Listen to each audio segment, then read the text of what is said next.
Gang, are you looking for better sleep and relaxation or relief from pain or anxiety without feeling totally drugged? Well, let me tell you about True Hemp Science full spectrum CBD products. True Hemp Science promises premium quality, pure ingredients, and true value. They source the highest grade organic hemp from around the world to handcraft the finest full spectrum CBD products in the Austin area and beyond. They offer a complete line of full spectrum CBD products including oils, tinctures, skincare lotions, sports rubs, gummies, and chocolates. Gang, I have been using their products for the last few months and they've lowered my anxiety and they've given me incredibly restful sleep. The kind of sleep that when you wake up, you feel rested and ready to take on the day as opposed to waking up feeling anxious or waking up feeling groggy. Well, gang, I have good news, too. How Did I Get Here has teamed up with True Hemp Science to bring you a special offer that benefits all of us. Spend $65 or more at TrueHempScience.com and receive 296 milligrams of their number 81 distillate, which is great for sleep or relaxation, for free. That's right, gang, for free. Just go to TrueHempScience.com/HDIGH. That's TrueHempScience.com/HDIGH. Balance your body and mind with True Hemp Science full spectrum CBD products. Let's get down. Hey, gang, it's Johnny.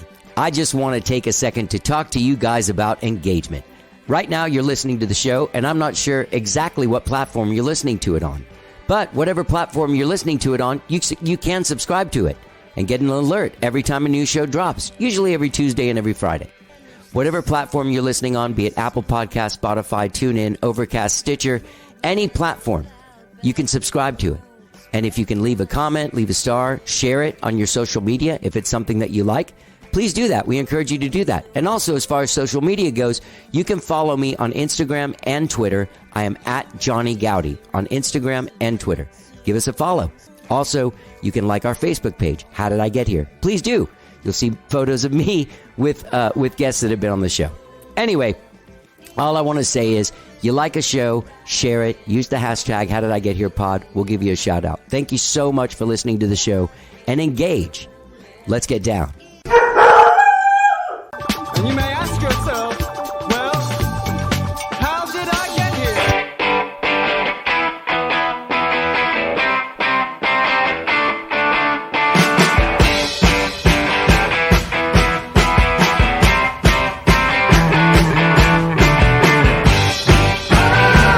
It's time for How Did I Get Here? And now here is your host,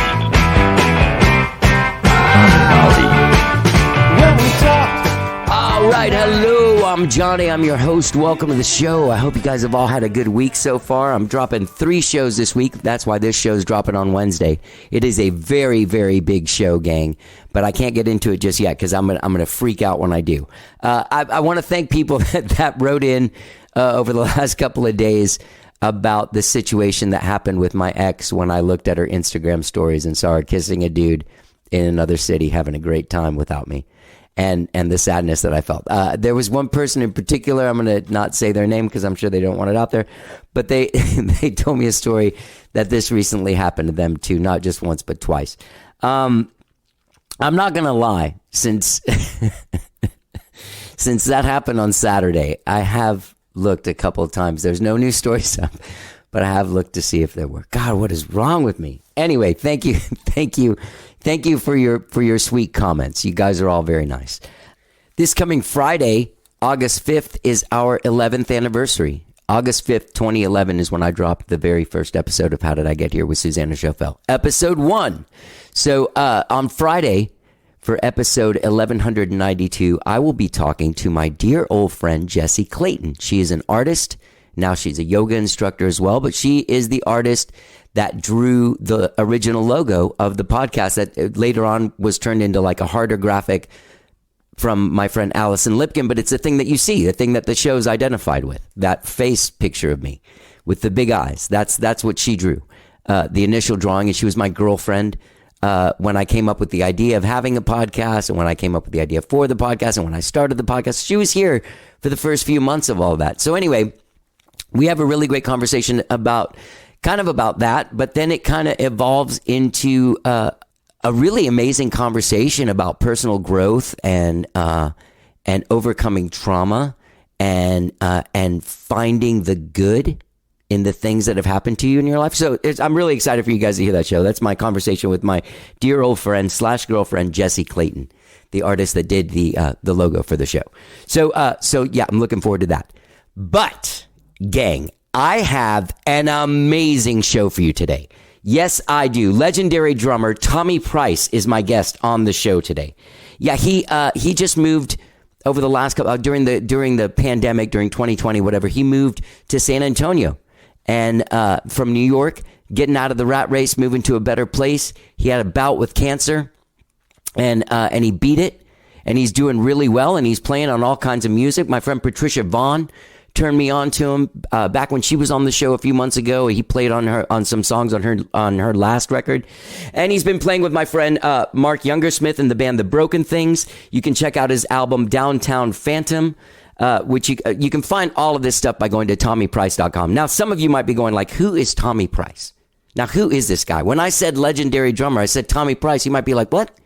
Because sometimes you don't know who the guy is beating the skins in the back. But I'm about to blow your mind, kids. Check this out. First of all, he was the drummer in Mink DeVille. Then he joined the band Scandal, and he played on the album The Warrior, on the song The Warrior, the one you know. While he was recording The Warrior with Scandal, he would go down the hall and record on the album Rebel Yell with Billy Idol. He played on Rebel Yell and Whiplash Smile. He played with Joan Jett. He played on John Waite Records. He played on Psychedelic Furs, the song Heaven, which I talked to him about because it has my favorite drum crack in the beginning. Plop! Heaven! You know, badass. He played on Rick Ocasek. On Rick Ocasek's This Side of Paradise, is that first solo album of his. Debbie Harry, Blue Oyster Cult, Steve Stevens, Roger Daltrey from the Who, the Waterboys, Ronnie Spector. This dude has played on so many records, it blows your mind. Well, my friend Matthew is working with him, and he brought him over from San Antonio. They came to the apartment, and we sat down and just had an amazing conversation about his journey as a musician, like growing up in both Brooklyn and also Staten Island, being friends with Earl Slick, growing up and like seeing that 70s New York scene come to life, being in Mink DeVille, hitting the road and touring the world with all these huge bands. Oh my God, I love this dude. He played with Joan Jett for decades. And that was the last big sort of band that he was playing with. But now, you guys, like if you're recording, nowadays, if you're recording, you can find these legendary guys. And if they're still playing, usually they have a remote recording ability. And if your song is good and you got the cash, you can hire these dudes to lay their tracks on your record. Well, Thommy Price is doing that. You can go to TommyPrice.com. That's Tommy with an H. TommyPrice.com. Get out there and check it out. You can get him to play on your recording. Have a legend like that on your recording. Oh yeah, the guy from Rebel Yell. Yeah, he's on this record. Oh, and also The Warrior by Scandal. Also, I Hate Myself for Loving You by Joan Jett. I love this dude, man. I really, really enjoyed our conversation. He's supposed to come out to the Skyrocket show, but wasn't able to make it that night. But I'm hoping that we get to do something together musically, because I would love to play with him. I want to thank my friend Matthew for bringing him down, and yeah, without further ado, enjoy my conversation with legendary drummer Thommy Price. Let's get down.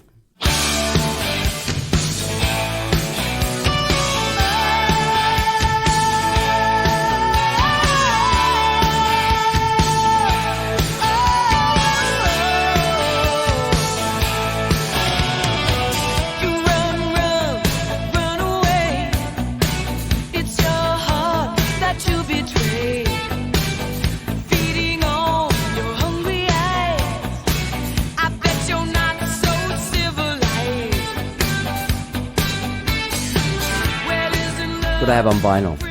Oh. Yeah. Wow. I forgot what that album cover looked like. Yeah. It's just his face. Just his face. I love this record from the time it came out. That Emotions song got me, and I went out and I got it. Do you remember playing on it? Of course. Yeah. Yeah. We did that at the record plant. Were you friends with Rick? Is that how you? No, we did Electric Lady. Yeah. Friends with Rick and Elliot Easton played with me with my solo band, the Price Sultan Band. So Elliot Easton and I did a Saturday Night Live with Peter Wolf. Oh yeah. Yeah. Oh, with Lights Out. Yeah. Yeah. Yep. No shit. Yep. And so I've been friends with most of the guys from the Cars. And, Yeah. I was just, I'm sorry to the audience. I was just showing, I was just showing Tommy Rick Ocasek's This Side of Paradise, or Rick Ocasek, right? That's how you say it? Yeah, either way. Yeah, either way. Kasich. As long as you remember He'll it. take anything. Yeah. You're playing with the Broken Things, right? Yeah, well, Yeah. yeah. As much as you guys play. As much as we can play together, yeah. Right. But yeah, it's we did a couple of shows supporting the Cult a couple of months ago in Austin, Dallas. Yeah, great band. Mark Youngersmith's good friend of mine. Now, did you guys did your time playing with Billy Idol? No. It didn't cross. I didn't think so. Different timing. You were in the Steve Stevens era. Yes. Right before Mark came into the band, I had just left the band. It was around 1989, 1990. I think that's when Mark hooked up with. No, I'm sorry. It might have been a little bit later on. The last tour I did with Billy was 1989. And maybe a couple of years later, Mark joined the band. Okay. Billy had moved to California, left New York. And, Steve had left. I think he was doing his own solo project. And you played on his solo record. Yeah. I did the Atomic Playboys with Steve. And, around that time, Billy wanted a new, Steve wanted to do his own project, and Billy needed another guitar player, so Mark Youngersmith came in. But, yeah, Mark and I, totally different points in Billy's career. Right. Yeah. But since I moved here 2 years ago, just recently hooked up with him, because he's from Austin. Right. Him and my wife have been friends forever. My really? wife's been trying to get me hooked up with Mark. So finally, and we lived in New York my wife and I lived in New York all this time. And so we couldn't really get it together, Mark and I. Right. And so it took me to move here to Texas for him and I to start working together. Yeah. But it's great. I mean, I love his music. Him and Lance Austin write some great stuff, and Lance is an incredible singer, fucking great performer. Yeah. And I did 2 or 3 shows, opening for the Cult. Yeah. And it was terrific. It was I had a great time, man. It was, the first time I was actually back on stage in front of that many people for a long time, since I left Joan Jett a couple of years ago. Now, I cheated. I don't normally cheat. Okay. But I listened to your Dean Del Rey because I love Dean. And I saw you, I subscribed to his thing and it popped up. It was like Thommy Price. I was like, shit, I should listen to this. Yeah. But you got sick. You got bladder cancer. Yes. I'm really glad you beat that, man. Yep. 2015, I was diagnosed with bladder cancer. When I was with Joan Jett and the Blackhearts, we had just finished we were supporting the Who in the States. And then we got inducted into the Rock and Roll Hall of Fame. Yeah. We did that whole thing. And then I was diagnosed with cancer. And so it took me off the road, and it kept me pretty much not doing anything for about the next 5 years. Fuck. And it took me a while to recover. Had to stop touring. And so just recently, I mean, I'm 6.5 years cancer free now. Congratulations. Thank you. But yeah, I'm feeling great. I'm ready to go back to work. And my partner and I, Matt, have been doing a lot of session work from my house. I got a studio, right? that we're doing tracks from. So people have been sending us files. And Now that's turned out to be a godsend in the modern era. Oh, I'm telling you. You know what I mean? Yeah. The one thing that came out of the pandemic was the fact that people started, recording from home, and you don't have to travel all over the place to go and make a record anymore. Right. And people can get one of the greatest drummers in all of fucking rock and roll. There you go. On the record. That's right. You know what I mean? Yep. Is there stuff where you're like, you get stuff sometimes you're like, I'm not going to play on that, man. Yeah, I do. But I do it anyway. Yeah. It's music. Because I'm a whore. And, and I need the money. No, Yeah. I don't really. But, because I need to play drums. That's what I do. Yeah. And so it keeps me going, and it got me off the couch. Yeah. So, yeah, that's important, man. You can't just watch Netflix. No, well, I did plenty of that. Yeah, we all did. I fucking did plenty of that, man. I very quickly have to say this before I forget. The Brak in Heaven by Psychedelic Furs. It's one of my favorite. Brak! Like how it starts. Da! Down. The flam. Ah, dude, look at that. It's making the hair on my arms stand up, dude. Nice. Like when I can do that. Yeah. Yeah, it's you've played on so many of my favorite recordings. I can't believe you're sitting in my apartment. Nice. And also, like, you're friends with my friend Matthew that I've known forever. Yep. Since I was a dude that lived in a studio. Yeah. All right. So you're from New York. Yep. Where? Long Island? Brooklyn. I was born and raised in Brooklyn, between Brooklyn and Staten Island, New York. Right. I lived in Brooklyn till I was about 11 years old, and then moved to Staten Island, which is a borough right out across the bridge. Right. Famous for being a place people don't want to go. That's right. Exactly. Yeah. But it was a great place to grow up on, because it was one of them places where it was small, and I discovered my best friends and the musicians, that people like Earl Slick, David Johansen, Sandy Gennaro, Frankie LaRocca, Chasm Sultan. All them people are from Staten Island. Yeah. And we all happened to go to the same high schools together, so we all had bands at the same time, in and out of different bands together. How cool, And man. it was the best rock and roll teenage years that anyone can have. I mean, I totally learned more about rock and roll playing on Staten Island and just hanging out with my friends there than anything else in my career. It was that's where I cut my teeth, man. That's where I made my bones out there. Yeah. And I would do it all over again.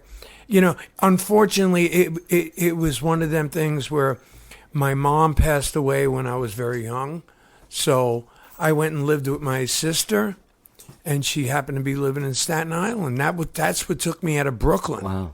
Otherwise, I don't know what would have happened to me in Brooklyn, because when I went back there a couple of years later, all my friends were either in jail, in prison, or dead.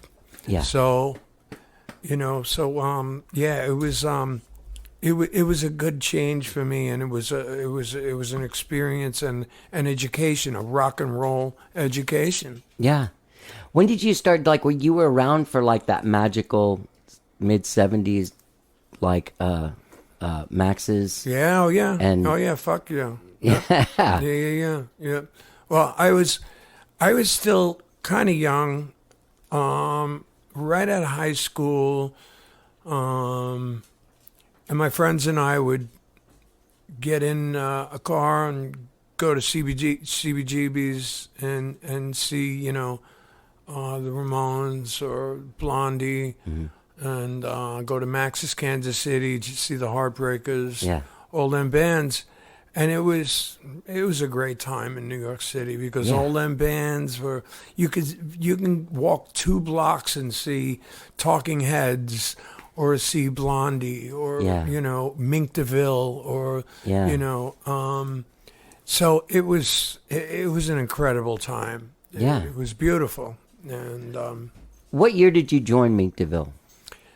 I joined Mink DeVille after their second record, 1979. Oh, okay. Yeah. Cool. Because what's the one that came? Blue? Yeah. Yeah. That's the one that I was listening to the most. That was in '80. So you're on that Yep. record. Oh yeah. Yeah. You know what's funny is I know that band from not musically, but just historically coming out of someone's mouth. Sure. You know? Yep. But I had an idea that it was like like it was like the Ramones and stuff like that. But then I forget that scene, punk wasn't a style of music, it was a state of mind, right? Because in that time there were bands like Blondie, Talking Heads, and the Ramones. Completely disparate bands, but kind of lumped into the same genre, right? Yeah. Yeah, for sure. But to me, right? So that to me tells me that punk wasn't really a style of music. It was a state of mind. It was more freedom. like, when the Sex Pistols put out, Never Mind the Bollocks. Yeah. It was against it was anarchy. It was, they were trying to create a statement. Right. Or, but the whole punk scene was kind of it was a movement, and it was certainly a fashion for sure. Right. It changed fashion. Right. When you had Boy London for clothing, and Granny Takes a Trip, all those cool clothing stores. Sex Pistols, you'd see them in all this great gear, and so it was kind of a statement also, but the fact that a lot of them bands got signed out of CBGBs was they were all considered part of the punk scene. Yeah, even though the music was different. Exactly. Mink DeVille music was nothing like the Ramones music. Almost like an R&B based band. Well, it certainly was an R&B based. That's it. I mean, when we walked into CBGBs with 3-piece suits on in 1979. People didn't know what the fuck we were doing. Yeah. They thought we were James Brown's band, or something. Yeah. But Willie was still considered punk rock because we came out of CBGBs. Right. So it was all, it was a conglomerate of different movements and, the same movement, but, different fashion but people usually saying the same thing, singing about the same thing. Yeah. Okay, so you played with those guys for a few years, and then when you joined Scandal when they were on tour for the EP that came out before the war. Goodbye to You. The Goodbye to You, yeah. No, I did the Goodbye to You tour. Right. So they had just released. By the time I joined Scandal, I was doing a lot of work overseas in Germany. Mink DeVille, by the way, was the first band I went overseas with. Mink DeVille was huge in Europe. We can go, we can tour around the States and not make a dime, right? Not sell out, right. But we can go to Europe, yeah, and and play for 3-4 months, sold out theaters, yeah. The Olympia Theater in Paris, the Venue in London, all those kind of places we were huge in, yeah. But we come back to the States, we couldn't fucking get arrested, although we did get quite a few times. But, that's a whole other fucking story. But, so by the time I had joined Scandal, I had been working in Germany, doing a couple of records there. Helen Schneider, Udo Lindenberg, big stars in Germany, on big records there. And then I'd come back to the States, and then the bass player from Scandal had called me, and he was working with Helen Schneider too. So it was kind of a word of mouth. Scandal was Ivan Elias. Ivan Elias. Now, check this out. Sorry to interrupt you. Okay. He was the bass player, but I went to high school at Miami Beach Senior High School with his cousin, Colin Elias. Because I remember that was Colin's big thing. He's like, dude, my cousin's the bass player of Scandal. Wow. Yeah, but he passed away, right? He did. Sadly, He yeah. did. Yeah. He did. Yep. Yeah.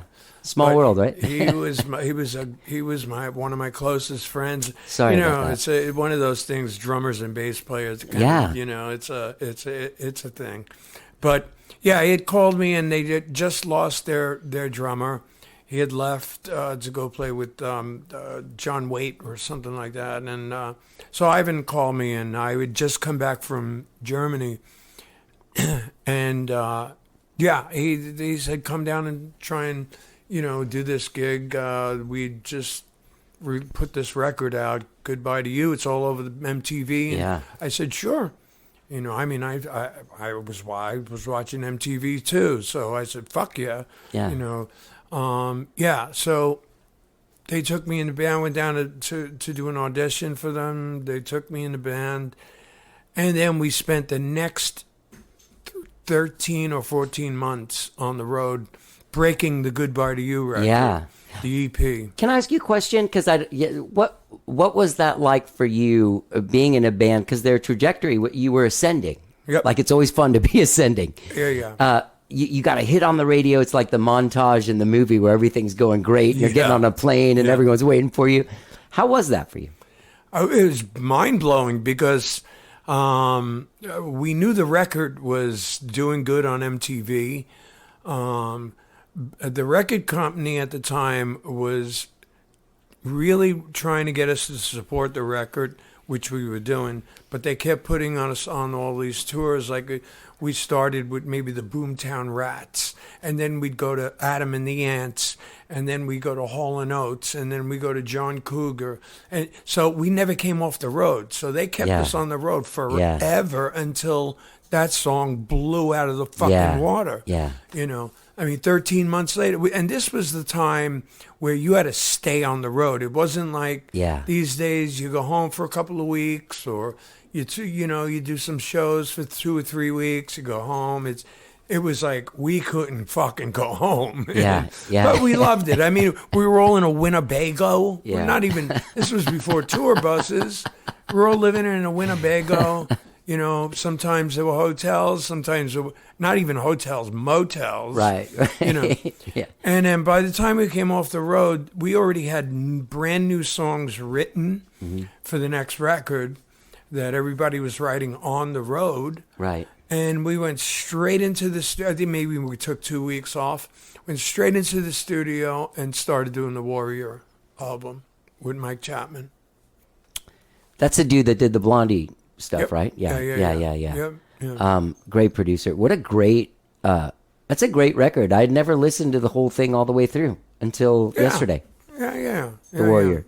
Great record. Great job, man. You're such a great fucking drummer, dude. Yeah.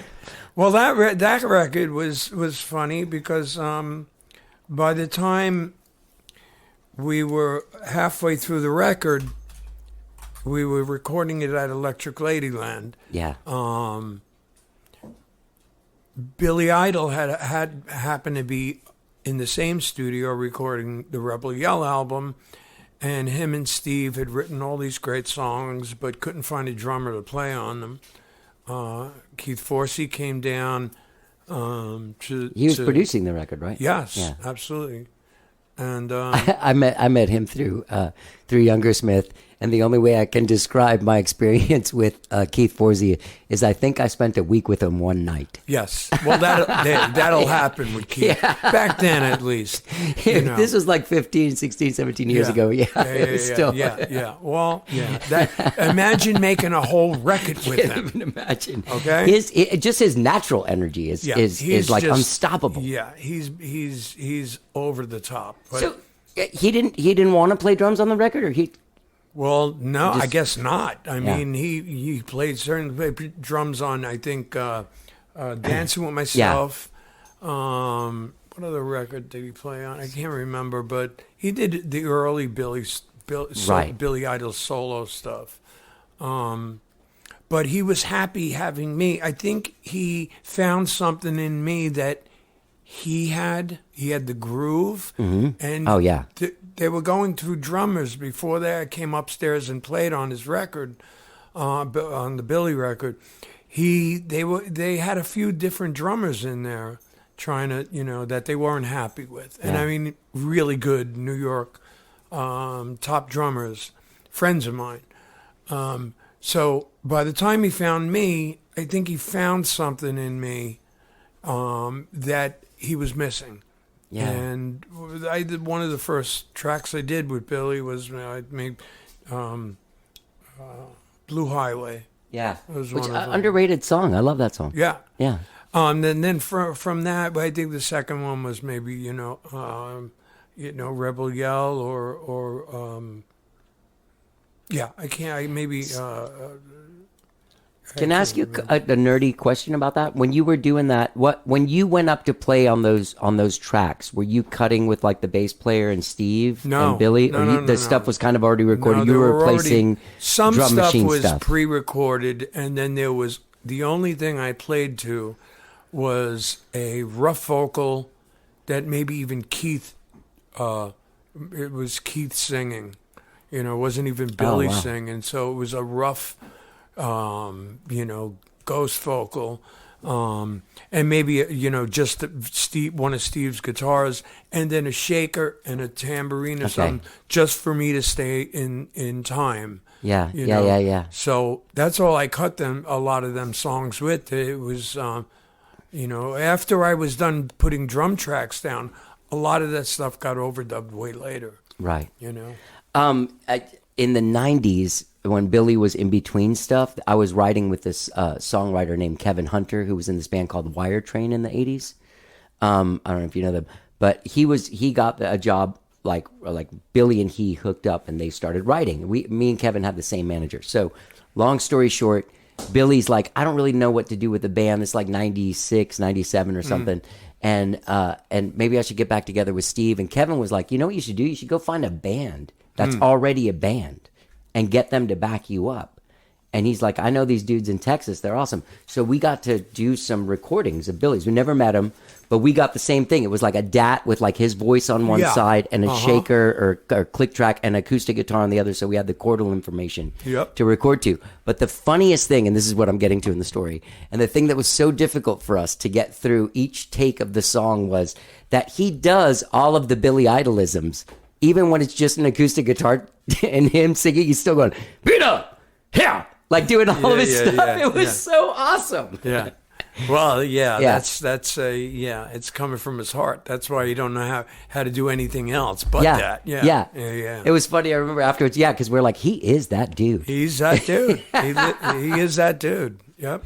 So I listened to that podcast, so I know you didn't go on to do the Warrior Tour, right? No. I didn't. Yeah, by that time. You played on, like, summer of 1984. Every time you turned on the fucking radio, you were playing drums, right? Pretty much. pretty much. Because both records at the time were released the same year. The Warrior album and Rebel Yell were released 1984. Mm-hmm. So they both were on the charts. And there might have been another record that I played on back then that was being played. But... yeah, that year, you couldn't go 5 minutes without turning your radio on and hearing me. Yeah, that's pretty awesome. Well, even Heaven came out in the summer of 19. Yes, that's the same thing. Yeah. Yeah, well, that was also a Keith Forsey project. Oh, that was? Yep. I didn't know he produced that record. Yeah, it's like, yeah. Wow. Yep. All right, so the coolest thing that I got from that story that you telling was that Billy Idol offered you a point. Yeah. On Rebel Yell. Yeah, part of the... which would be awesome if we didn't move all to Spotify now. Yeah. Well, no, it still matters. Still good. I Good. still, I still see something.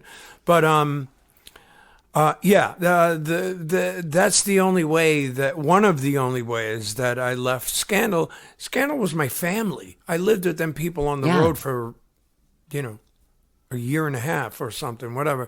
So I was pretty comfortable, although they weren't giving me a piece of anything and they weren't willing to. Right. Billy, on the other hand, didn't know me from fucking Adam. And the first day he heard me, said to me, we need you in this band. and I'm willing to offer you something to leave Scandal. And I did. I mean, also a big part of it was the music. Billy's music really hit my soul. Yeah. And it was something that I really, was able to sink my teeth into. Yeah. So it was easy for me to make that move. And I'm glad I did. I would do it again because till this day, he releases greatest hits. Guess what's on there? Yeah. Rebel Yell. Yeah. And I had a piece of Whiplash Smile too, the next record. Wow. So, is that did you played on Moni Moni? Yeah. So that's so awesome. I was a kid and you were playing drums there, and once again you're just sitting here in my apartment talking to me. This is so awesome. Yeah. All right. So how long did you end up touring with Billy? Fuck, till from 84 to 89. Okay, so 5 The years last tour I on the road. did with Wow. him was we did an Australian tour. That's when he left New York and moved to California. He wanted me to go out to California to live, but I was already so deep into work, other records and stuff, and I didn't want to leave New York anyway. So Yeah. yeah, I don't blame you, man. What's that? I don't blame you. Yeah. So when did the Debbie Harry, so during that time then you played on this Rick Ocasek record, because that was in the 86 or something? 86, Yeah. yeah. That's around between 84 and 87 was when I did the majority of them records. Debbie Harry, Yeah. all the Joan Jett's early records, Rick Ocasek, John Waite, all of them records were around the same time. Was Earl Slick playing with John Waite at that time? No. No, but he did play with him, right? John McCurry was Okay. playing with John Waite. Didn't Earl Slick go and play with John Waite Slick after was with Bowie for a while. Yeah. I could have sworn he was the dude. He might have. I Yeah. don't know. Not with me though.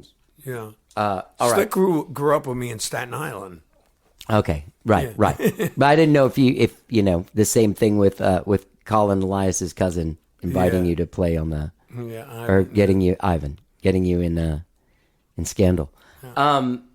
So you started working with Joan Jett while you were still playing with Billy. Yes. How did that work? Were they alternating? Yes, I was. Whenever I wasn't touring with Billy, I was working with Joan. She had a drummer. But I was making her records. She had a drummer on tour with her. Okay. Around 1985, she did a movie called Light of Day Right. with Michael J. Fox, and they hired me to do the soundtrack for the movie. And that was the first record I played on with her. Okay. It was the soundtrack for Light of Day. Saw that movie in the theater, man. What's that? I saw that movie in the theater. Yeah. But and then after that, I would do sporadic dates with her whenever I was working with Billy. They always wanted me in the band, but I was never available. And so once I think around 86, I had gotten a call to do another Joan record, and it was the Up Your Alley record with the hit "Hate Myself for Loving You." Yeah. And from that point on, I kind of stayed with them and toured with them all the time. Although I had one more tour to do with Billy, I was obligated to do the last remaining tours with him. But from 87 on, I kind of stayed with the Blackhearts and made all her records after that up until last year, a couple of years ago. Yeah, you did all the tunes that they recorded for the documentary and stuff. Oh yeah. Yeah. And the Wanda Jackson stuff. Yeah. Let me ask you a question about drum sounds, because I have a thing where I love early 80s drums, but there gets to be a point by 87 where I can't stand the fucking sound of the drums anymore. That they were doing in the 80s. Overdone, overprocessed. Yeah, I agree. Gated reverb became insane. Yeah. where do you stand on all that stuff? Like, when it was happening, were you like, what's happening to the sound of my drums? Or were you just like there and it was happening? You know what I mean? I mean, it was the sign of the times. You had to go with it. I did a lot of records at the power station, and people recorded in that room just for that sound. And that was like the big sound, the power station. Right. You know, the same drums are like from Some Like It Hot, that Tony Thompson. Exactly. That's the power. All of Bon Jovi's records. It's almost like a cartoon version it is. Of the Phil Collins sound that he get. You know what I mean? It's a caricature of a sound. Yeah. It really is. Yeah. And it's like one of these now. I can't listen to those records now. Yeah. Are just, nauseating to me. I can't hear them. Yeah. That's why it's refreshing. You hear these new records that are coming out, Nick Ponte and all these great artists that come in. Really simple drum sounds, right? Studio sounding drums like they used to be, right? On R&B records, right? Nice and tight. Maybe a little bit of reverb, maybe a little bit of tiny bit of gating on the snare drum, but. That was a sign of the times. The 80s were the 80s, man. Yeah. Everything was over the top. Big fucking hair. Yeah. Lots of makeup. I was watching the video for I Hate Myself for Loving You. And even Joan's hair got big. Everybody's hair was big. We had helmets on, I think. It was like, I think our wardrobe cases had fucking actual helmets. It's funny. I've talked to a couple of people about that were there during the time. One of them was, Tim Palmer, the producer guy. Okay, sure. So when I asked him that same kind of question, it was just overall production-wise. He was saying that in the 90s, people were trying to make records that sounded classic. And in the 80s, people were trying to make the most of the moment sounding record. Sure. Like it was two different kind of headspaces. Yep. But I asked Nancy Wilson that same question. I was like, what was the difference between the 70s records and your 80s records? And she said mountains of blow. Mountains of blow and lots of hairspray. Yeah. She was like, that's the difference in the sound. Yeah. People got a bunch of new technology, couldn't wait to use it, turn everything up to 10. It's there insane. You go. Yeah. I mean, I'm glad it's over. Yeah. Did you make it through? Did you ever end up getting like a little worried about yourself during those partying times? Worried about myself? You mean you didn't have to go to a place like to Betty Ford or anything like that? Oh, yes, many times. Yes. But that was a little bit later. The 80s started it, and then the 90s finished it and put a cap on it. It might have been like in the 80s you were too busy. Well, to be... yeah, I think I was, but I indulged, but I didn't actually, develop a real, let's say, taste for it, right? Until the early '90s, and it kept that stuck with me until, maybe the end of the '90s. So it was a bad time for me. Oh yeah. Were you okay? I mean, I'm okay now. Yeah. But I wasn't back then. Damn, man. Well, I'm glad you made it through. Yeah, you made it through a lot of shit, man. I have. Yeah. You also, okay, so The Who is one of your favorite. Yes, for sure. And you got to play on you got to tour with those guys, but not the original guys, but you got to play on Daltrey's record. That's pretty awesome. Yes, I did a Roger Daltrey record with Ricky Byrd, the original guitar player from the Blackhearts. Oh, wow. Yeah. He co-wrote a lot of the songs with Roger and called me in to play drums on it. And that was the highlight of my career. Really? Going into a recording studio, putting headphones on, and hearing that voice that I grew up on. Yeah. And playing drums behind it. Yeah. I thought I was Keith Moon for a second. Yeah. I mean, I shit my pants, I think, at one point. It was brilliant. That was, people ask me the highlight of my career. That had to be right up there. Yeah. I can only imagine. Oh, yeah. You know what's funny about them? Like, I love Kenny Jones and the Faces. Oh, me too. I'm not a huge fan of him in The Who. Not at all. Yeah. I'm right on board Thanks. with you for that, man. I hear old Faces records, and I'm like, this can't be the same drummer playing live with The Who. Yeah. Because he was deadpan with The Who. Yeah. He didn't even try and do those fills or anything that Keith did. I mean, No. at least,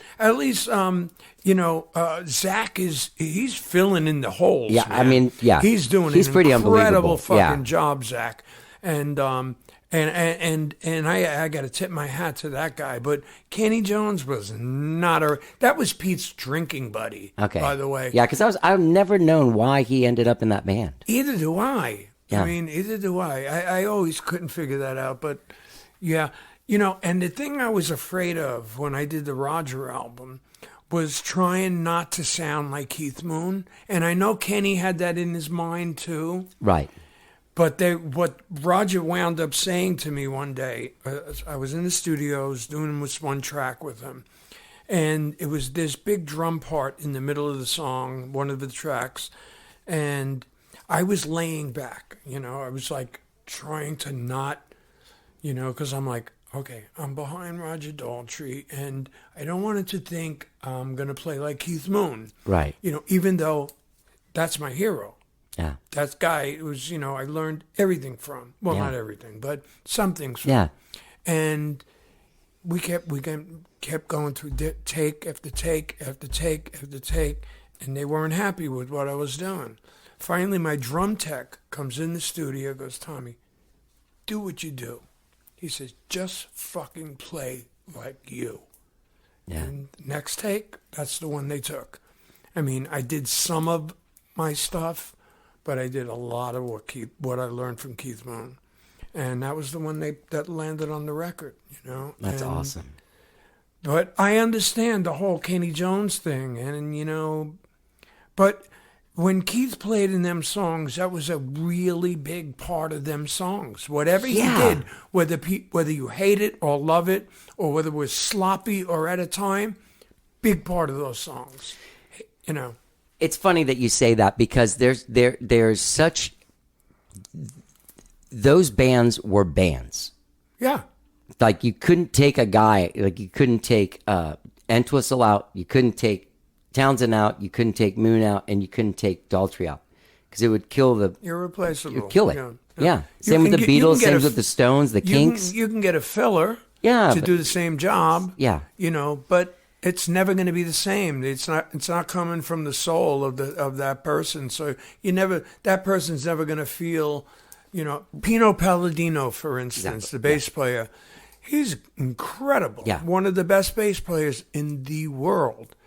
But he's never going to be a John Entwistle. And Entwistle played a part of Yeah. The Who that made them records. Yeah. So It's funny that I was thinking when you were saying that about holding back during the Daltrey sessions, about as a solo artist, as a musician, when I gather a band, I don't really want to get anyone that I have to tell anything to. I go find guys I like what they do, just do it in my shit. You know what I mean? Yep. Did you ever notice, was there a point where you noticed, oh, people are getting me because they want Thommy Price's, soul on their record, not just the drumming?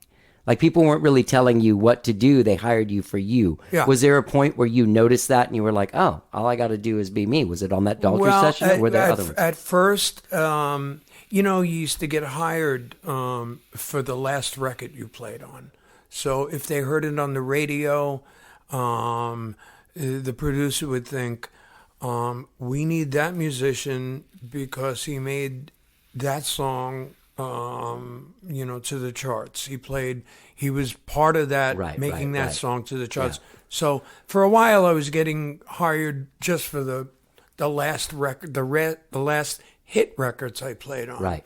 I don't know if they were really hiring me for my soul because, That was pretty dramatic of me to say it like that.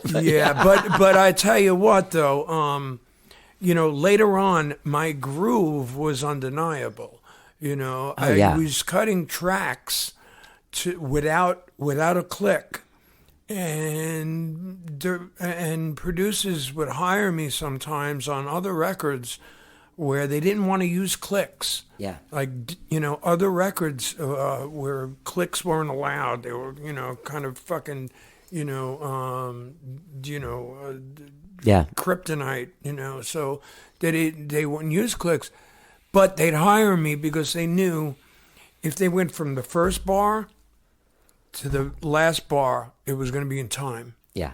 So, you know, they used to call me the human metronome and all this stuff. And so I'd get hired for different reasons, you know, but, you know, and whether they knew it or not, my soul was part of it. Yeah. You know, my soul kept me in time. Yeah. My soul kept me, you know, loving what I did. And I always had to, that's why I always, whatever track I was cutting, I had to hear a vocal.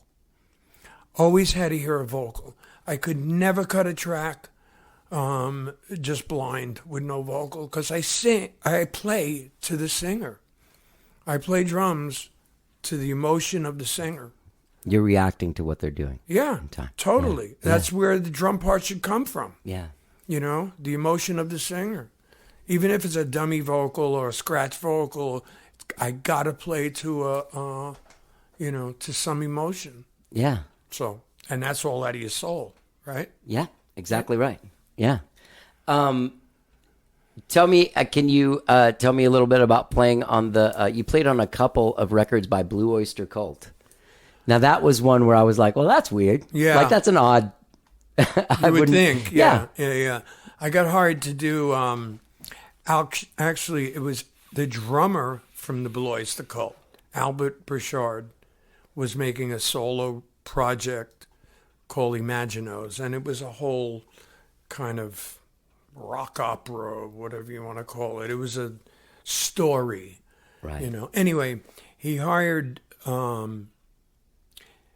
bunch of incredible players that played, like me, Kenny Aronson, Tommy Mandel, all these top session dudes in New York City to play on this record.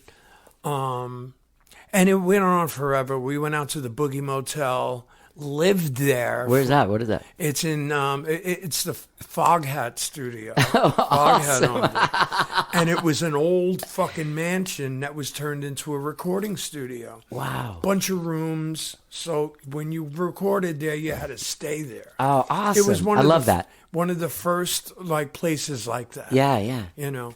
And it was about 2 or 3 hours outside of New York City, so we'd drive out there. I'd pick up Kenny Aronson, and we'd drive out there and cop a bunch of blow, and just, you know, we were like wired to the gills every night, get drum sounds for 5 hours, then go to sleep. You know, everyone was on different, time zones.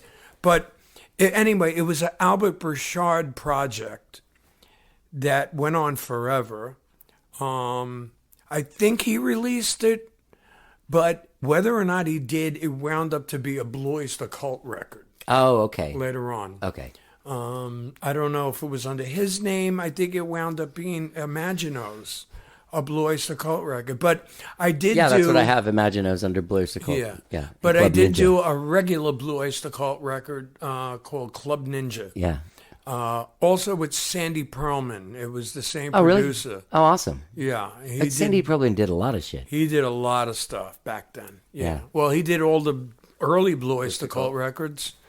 And he's done lots of stuff, but he kept hiring the same rhythm section, me and Kenny Aronson, Tommy Mandel, Tommy Marangella. There's a bunch of Tommies on that record. Aronson's like the cool guy with the sunglasses that was in, Hagar, Sean Aronson, and Shreve, HSAS. But what With didn't Brian he play Setzer. He was in with Brian That's Setzer. But he right. was also in Dylan's band. Kenny's really? done everything. Was he in Billy Squier's band? Yes. Yes, he was the bass player in the era, like the big Billy Squier era. He also toured with Billy Idol. Yeah. He did the Whiplash Smile tour with us. Oh, wow. Yeah. That guy worked Kenny's his been around ass forever. off. I've done a bunch of records Yeah? with him. Sorry. That's all right. Did you ever know Billy Squier? No. He was a New York guy, wasn't he? Oh yeah. Yeah. Oh yeah. Yeah. No, his drummer was a good friend of mine. Bobby That guy was Chenard. fucking awesome. Amazing, He passed yeah. away too, right? Yes, he Shit, did. what a Yeah. drag. In the 90s. Yeah. Fucking wild man, Bobby was. He had that vibe, dude. Just from watching the videos as a kid, you're like, rough. He was rough around the edges, dude. But he was always holding. So. Yeah, he seems like it too. Always holding. There's a King Biscuit Flower Hour of them where the stroke that's like doom ja. Doom, ja. Live, it was like doom, ba, doom, ba, doom, ba. Ooh, yeah, He was on fire, man. Yeah. He also used to play. Him and I used to share gigs with Robert Gordon back then, the rockabilly dude. Yeah. So he would start out with one tempo and end up way later on, different tempo. Black sax, black sax, black sax, black sax. Yeah. You played on a Waterboys album that I love called Dream Harder. Yeah. How did you end up doing that? That's a Jimmy Iovine record. Oh, that was? Yeah, oh, wow. Yeah. Shit, One I of didn't the know first you did that. records I did with Iovine. Yeah. How many records did you do with him? 3 or 4. Wow. Yeah. I was in a band in 1978 called Flame. That was on RCA Records. Did 2 records with them. Jimmy was the producer. What was he like to work with? Well, when he was there, he was great. He was always out eating a sandwich somewhere. But no, Jimmy was amazing. I learned everything from him, man. Was it Shelly Yakus doing the engineering? Shelly Yakus did all his engineering at the record plant. Yep, that's where I cut my teeth on the early records. Was the record plant with Jimmy Iovine and Shelly Yakus. Between the both of them, they taught me everything about recording drums. I can only imagine. Yeah, mic placing and tuning snare drums. And, the both of them. And then Jimmy wound up, I did a couple other records with him after, D.L. Byron record, The Motors. You did a few records with D.L. Byron, right? Yeah, I did all his records. All of his records. I think there's about 9 or 10 of them. Jesus. Yeah, but the one on Arista Records, Jimmy produced. Yeah. There used to be a show on VH1 called Classic Albums, and there's one on Damn the Torpedoes. And there's a part where Stan Lynch credits Shelly Yakus for teaching him, he was like, how come my drums don't sound as badass as the Springsteen record? And he was like, because your drums suck. Yeah, how about that? Yeah. But Shelly taught me a lot about tuning snare drums and placing mics and. Was he the one that would he would tune the drums to the relative key of the song? Is that right? No, I don't think he did that. I don't remember the snare him at least doing that. No. He would just always say to me, the bottom snare drum, it's got to feel like a ripe cantaloupe. I don't even know what that Whatever means. the fuck that meant. I never knew what that meant. And for years, I've been trying to feel a ripe cantaloupe. I'm like, my snare drum don't feel like that. What is he talking about? I don't know.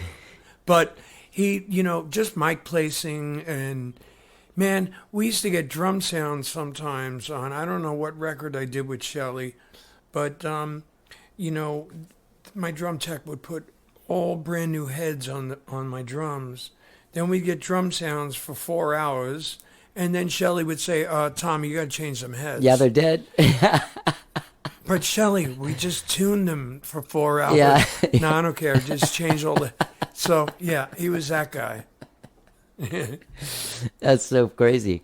I first became aware of you by name from Patricia Vonne was on the show. I can't even remember, but you did you were playing drums you were going to be playing drums with her at Sam's Burger Joint in San Antonio. Well, I did her last Christmas album. Yeah. Okay, that's right. Okay, that's what she was on for. A couple of for. songs on the Christmas album, and then the songs that I played on. She was doing a show in San Antonio, and she asked me to come up and play the 2 songs that I played on her record. Yeah, which is. I love Patricia. Me too. I love everything she does. Me too. Girl. Yeah. I love how she writes, how she sings, how she looks. Yeah. I mean, everything she does is just blows me away. To me, it's refreshing. Yeah. I see other stuff going on right now. Even shows that Joan Jett's doing, the tired old songs that, it's like, I cringe. It's like when I moved here, it was a breath of fresh air to me to hear all these bands in Austin and meet new musicians here. And I think I got stale over the years of just being in one zone and listening to and being a part of one type of music.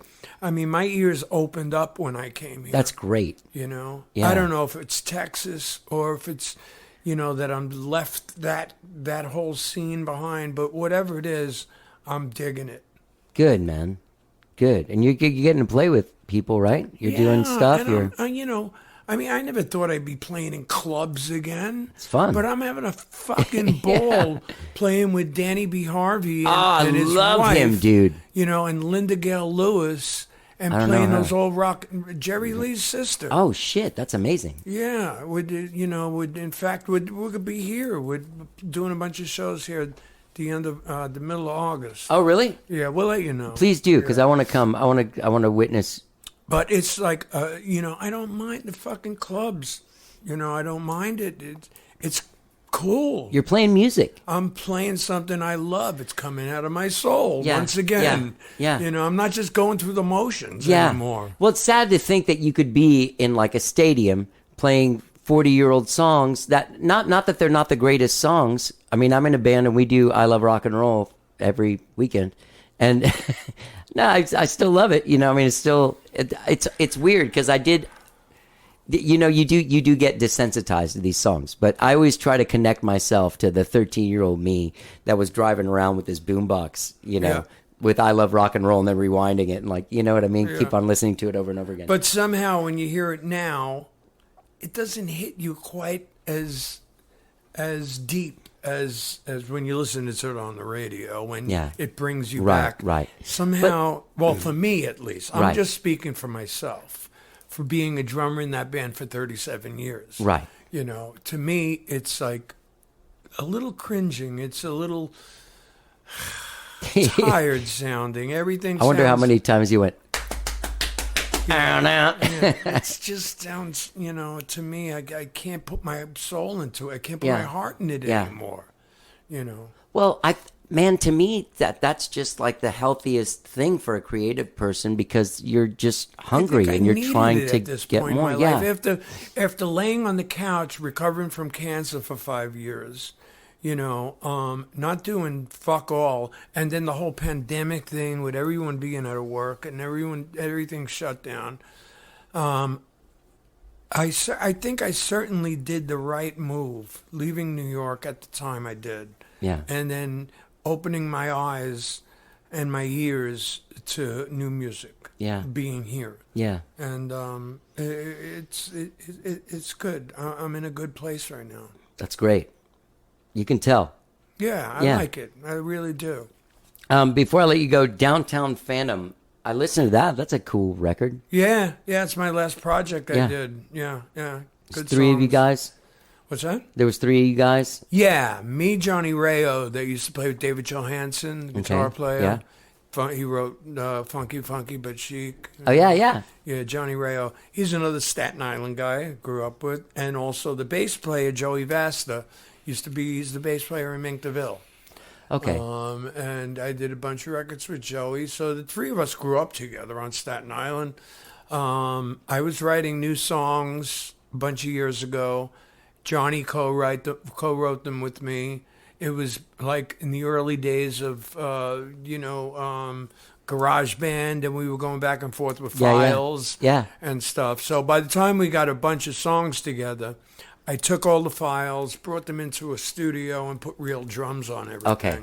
And it wound up to be this project, Downtown Phantom. But it's great. There's incredible songs on this record, and I'm really proud of it. I'm glad I put it out, and it's a good record. Yeah. Yeah.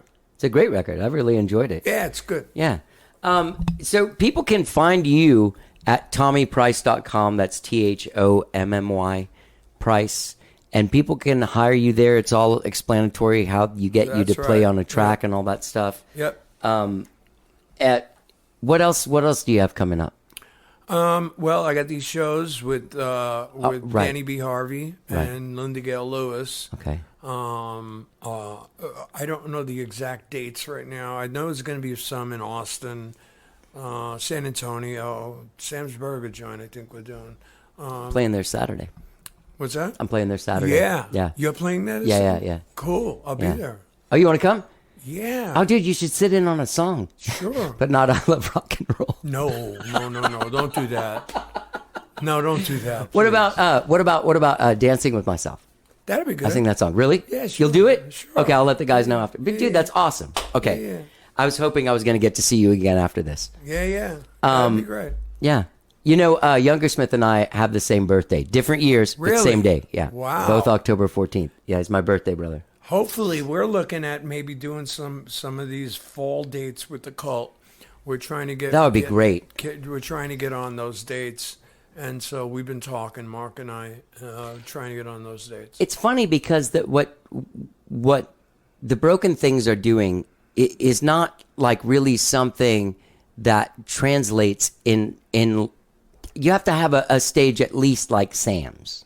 Yeah. Like it's not really like a little It's place. not music to appreciate what's going on Yeah. musically. Yeah. Yeah, it's got to be a little bit more, a little bit bigger and a little more. I like that about that. Yeah, Some demand the. It's a big sound. Yeah. That's what it is. Yeah.